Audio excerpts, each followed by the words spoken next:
Check it out. It's the Laugh to Learn podcast.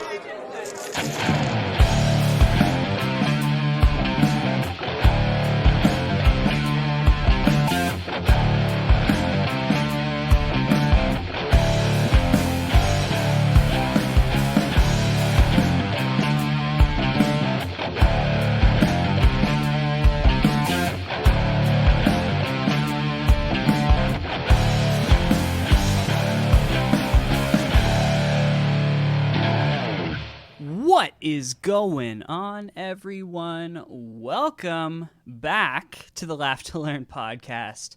Last week, of course, I was away, but this week, I have returned. My name is Jacob Paveo, and as always, I come to you from the Great White North each and every Wednesday afternoon, 1 p.m. Eastern Standard Time, fresh for you to hit that download button at work or...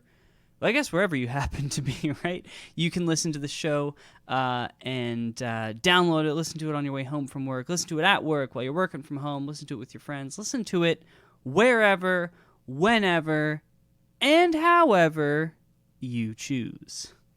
As always, the links for the podcast are located down below. All the social media stuff you need, all of the informations. I shouldn't say down below, because it depends what kind of podcast platform you're listening on, but they're located wherever the description for the show happens to be. It is an exciting time here in Ontario because it is election week. The election is happening on June 2nd, which of course is the day after the podcast posts, so we're going to have a little bit more to discuss, of course, next week. Last week, if you missed, or I guess 2 weeks ago now, if you missed it, was all of the party platforms and all of that about what the different platforms each party is running on. I'm stumbling over my words tremendously here, trying to help everyone decide who exactly they are going to be voting for. I was hoping some interesting things would happen. Of course, I was away last week for a week-long exam. That is one exam that was over 3 days, so that was fun. But I was hoping, because I was missing a podcast episode, that maybe something interesting would happen in the polls or something like that. Well, ultimately, nothing has really changed. So the Conservatives still 98% chance of winning, 89% chance of a majority, which is actually a little bit higher than it was when we talked last. As well, the Liberals have gained a little bit of ground in some areas. The NDP have lost some areas, as well the Green have lost ground in some areas. So it seems the most likely outcome is going to be a Conservative majority, with the Liberals as the opposition party, just slightly getting more seats than the NDP. But there are specifically two stories this week that I think are interesting. And the first one, of course, last week there was another school shooting down in Texas, a larger school shooting. They happen all the time now, but they typically don't really make national headlines anymore or international headlines unless there's like more than a few deaths, which is kind of a terrible thing to say, but it's just true. But a horrible school shooting in Texas that has reinvigorated the gun control discussion. But on top of that, because you can watch my old episodes on school shootings and also episodes on gun control and stuff, it's all separate issues that I really don't think... It's kind of like, what's there to discuss about school shootings? Like, are they good? No. They are clearly an American problem. They don't happen literally anywhere else in the world. And so I really don't know what to say at this point.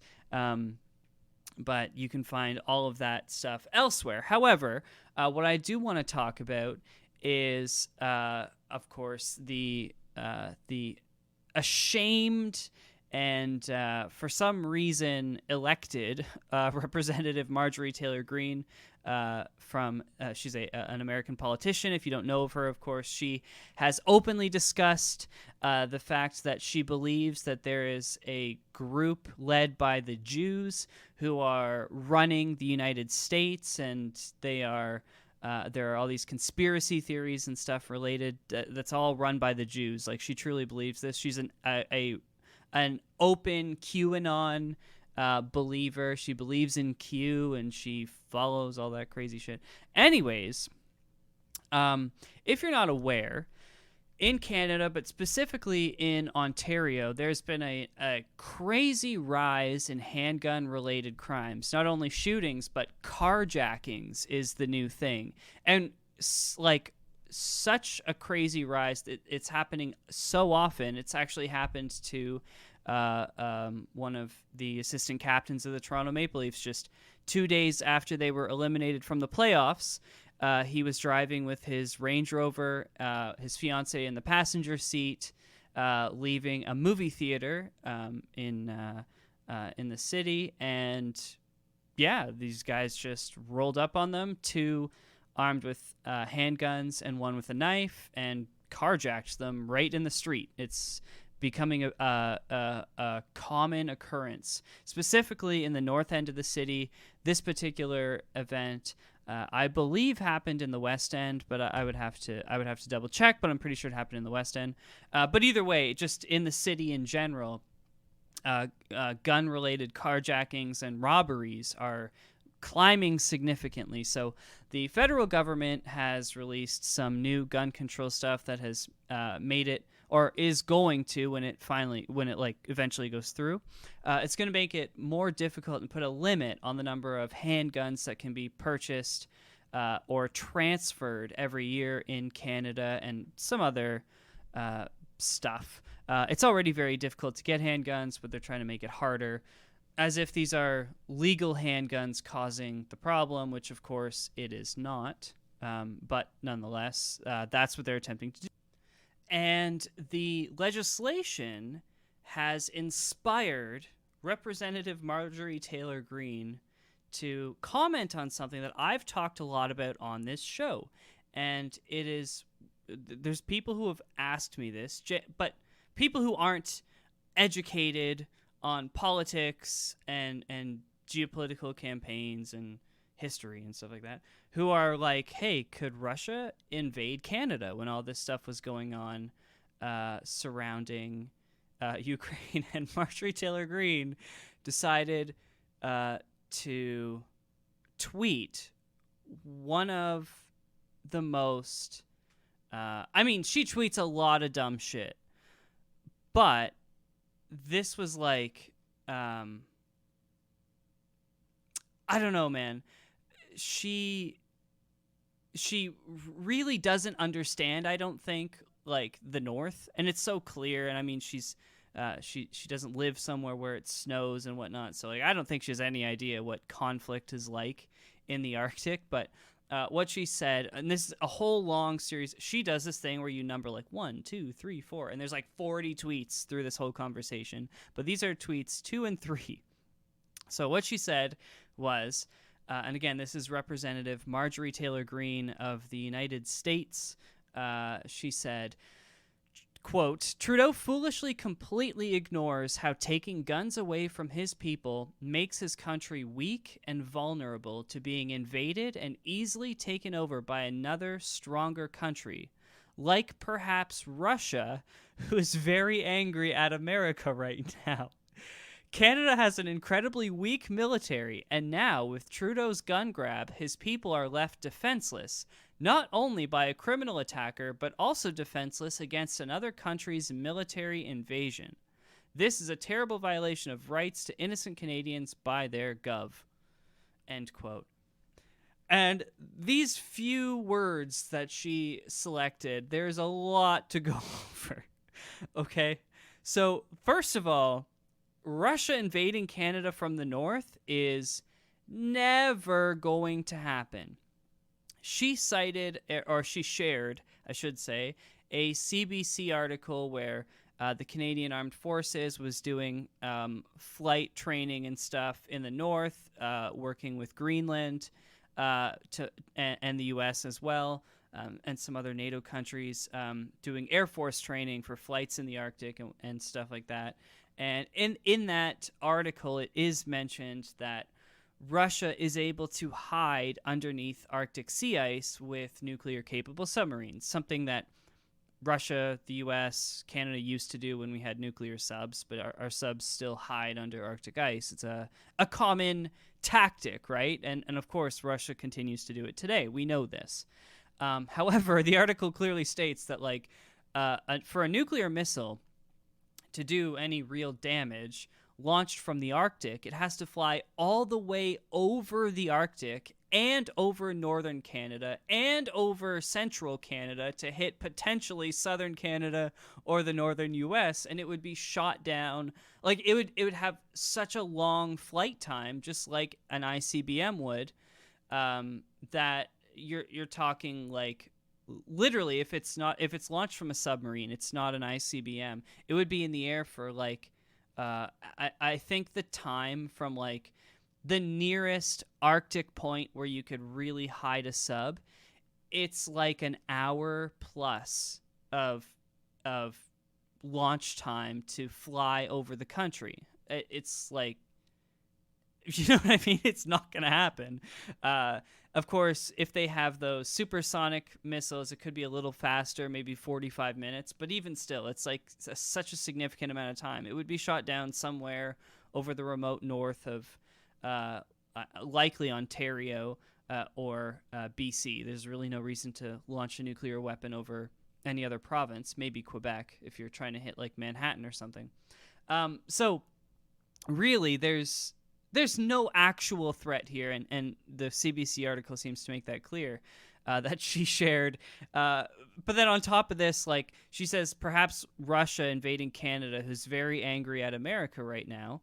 And then she goes on to say, I bet you that Canada wants the U.S. to defend them. Well, first of all, if we're being invaded by Russia, according to you, because of the U.S., then wouldn't it only make sense that the U.S. would want to help in that situation to keep Russia away from their borders?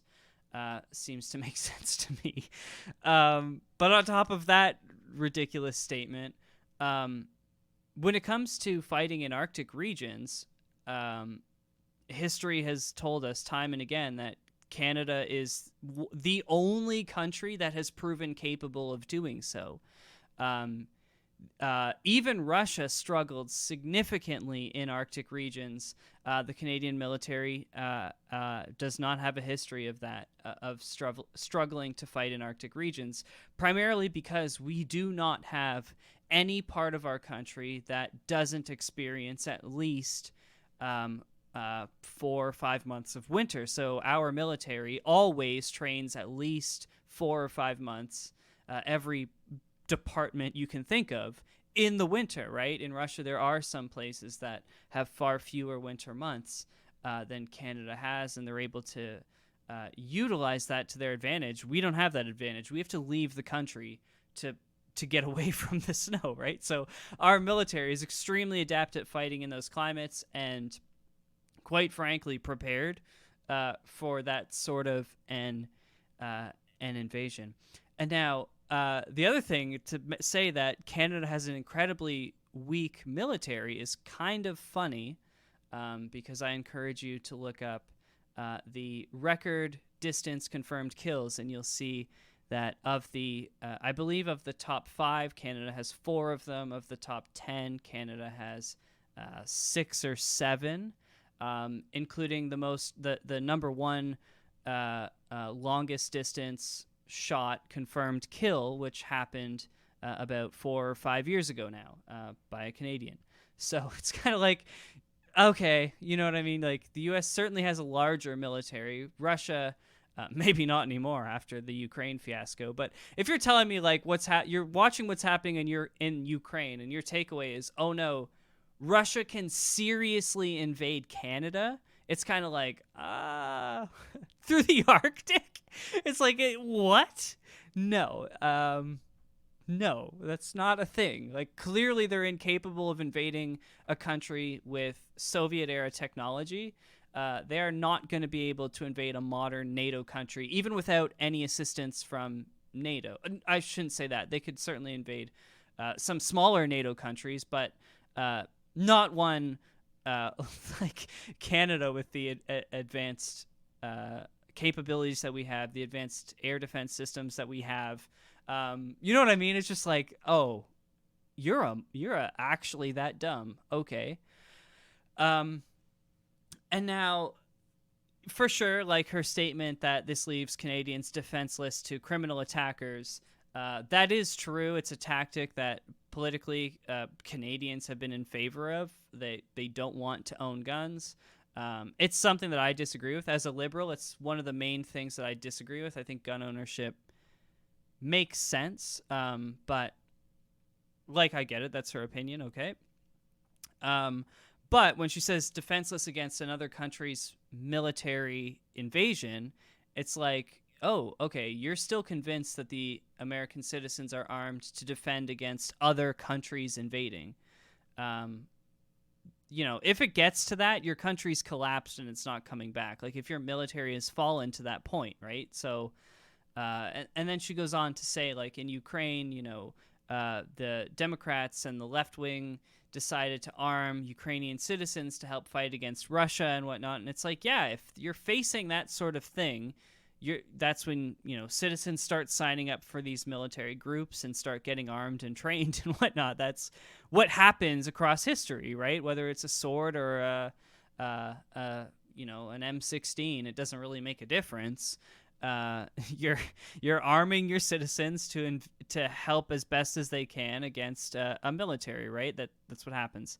But my oh my, Marjorie Taylor Greene went off on this one, and yeah, and then she wrapped this whole thing up by bringing in George Soros, who's a Jewish billionaire, investing, who has made a lot of his money, I should say, investing in media companies and whatnot.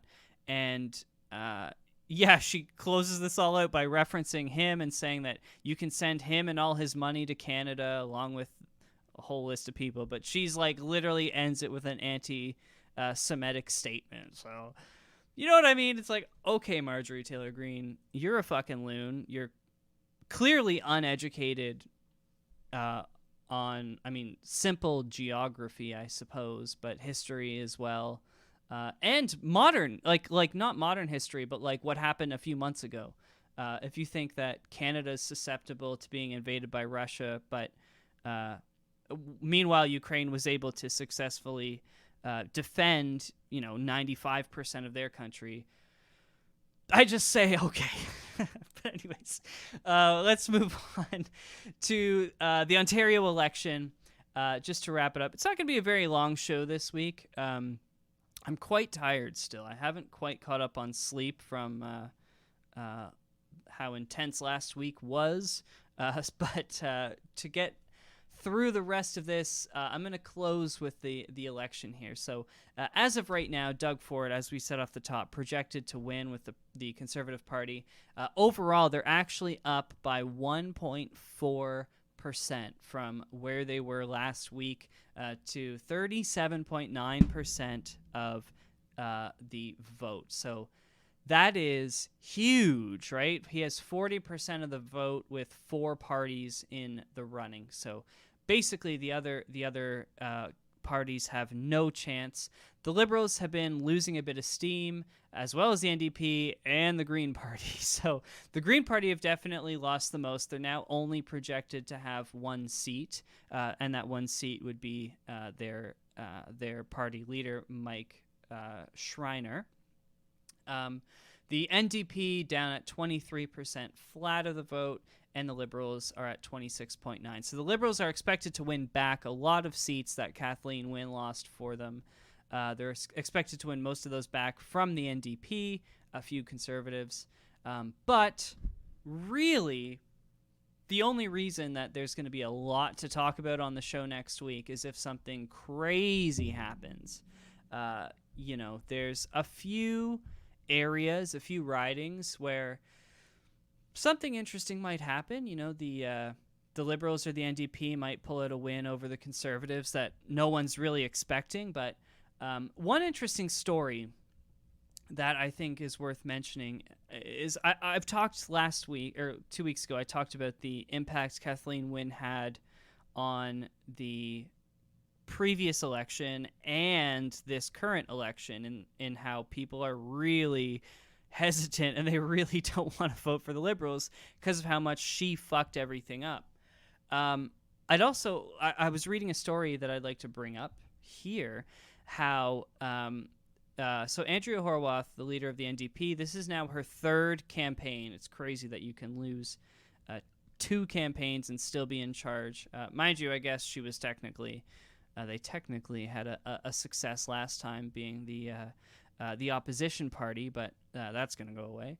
Either way, Kathleen Wynne, when it was clear that the Liberals were going to get like 7 seats or whatever the hell they ended up with, she came out and said it's important to vote for Liberals everywhere you are, because we don't want the Conservatives or the NDP to have a majority. So instead of telling Liberal voters, vote for the NDP so we don't get a Conservative majority, she chose not to do that, and she spoke against the NDP. And now that has carried forward to now, where there are, including the riding of Stephen Del Duca, the Liberal party leader right now. So he lost his last election, and he's running again against the same guy who is the Conservative Party's Attorney General. So he's running against a major Conservative candidate. He's projected to have a slight victory, and the NDP started paying for hit campaigns on Facebook in his riding. So the NDP are specifically targeting the Liberals, and this is all a carryover from Kathleen Wynne not working with the NDP to ensure the Conservatives didn't have a majority in the last election. And now, because of the way that both the Liberals and NDP are targeting each other with advertising instead of the Conservatives, they're just letting Doug Ford walk away with this. And there was certainly some hope on the left, because there's now the Ontario Party and the New Blue Party, which are 2 Conservative parties running that are kind of like what we saw with the CPC, the one that's almost like the Chinese Communist Party, but the CPC, the Canadian People's, I don't know, whatever the fuck it was, the PPC, People's Party of Canada, that's what it was, right? The party without a platform in the federal election that gained a lot of steam on the right. These 2 parties, New Blue and the Ontario Party, are very similar to that, trying to run as alternative Conservative choices. However, clearly they have not split the vote. Other parties and other candidates are combined for 5.5% of the total vote, which is actually dropped by half a point as well, which is significantly lower than we saw in the federal election. And really, it's going to be non-impactful, these parties, as it's clear the Conservatives are going to run away with the majority. So next week, we'll discuss if anything interesting happens. I will be up late on Thursday this week to watch the results. I'm actually having issues with where I'm voting because the rules are different from federal to provincial and campaigns, and so I've moved since the last election, and I'm trying to find my where I'm supposed to vote and whatnot, and I'm having difficulty doing that. So I got to figure that out today and tomorrow anyways. And then on June 2nd, of course, we all vote and then watch the Conservatives win. I have a feeling they're going to declare a Conservative victory within 15 minutes of votes being counted. Of the first vote counts coming out. That's my prediction right now. Within 15 minutes, we are going to have a presumed victory, declared victory by the Conservative Party. I think I think the polls close at 7. Usually the results come in by 7:15 or 7:30. I think by 7:45, certainly before 8 p.m. Eastern time, Doug Ford will be declared the majority winner. No, he'll be declared the winner. I don't think they'll know if it's a majority that early, but before 8 o'clock. So keep your eyes and ears peeled. That's Jacob's campaign, election, whatever prediction for the 2022 Ontario party elections. Otherwise, as I said, I'm just going to keep this one short. I haven't spent much time other than the election stuff this week on the show, just because I need to catch up on some sleep. So I hope everyone's been enjoying. The weather's been beautiful if you're here. It's supposed to get rainy a little bit, some thunderstorms and stuff on the East Coast over the next while, but holy, the weather has been really nice here in Ontario, at least. It was like 30 degrees yesterday, 30 degrees, I should say 30 degrees Monday, 30 degrees Tuesday. So beautiful, beautiful weather. Really, really nice to enjoy. And I hope you are all able to enjoy it. That being said, I hope each and every one of you, or I thank each and every one of you for tuning into the show this week. If you haven't done so, of course, you can share the podcast, tell people about it, share it on Facebook, take a screenshot and share it playing in your Facebook stories or Instagram stories. And yeah, that's the best thing you can do is share the podcast and hit the subscribe button if you haven't done so already. Leave a rating. Because 5-star ratings, of course, help. But looking for honesty, how the show could be improved, what you like about it, what you maybe don't like about it, you can always use the contact page over at www.laughtolearnpodcast.com. But until next time, I bid you all adieu, and I implore each and every one of you to keep on laughing and keep on learning.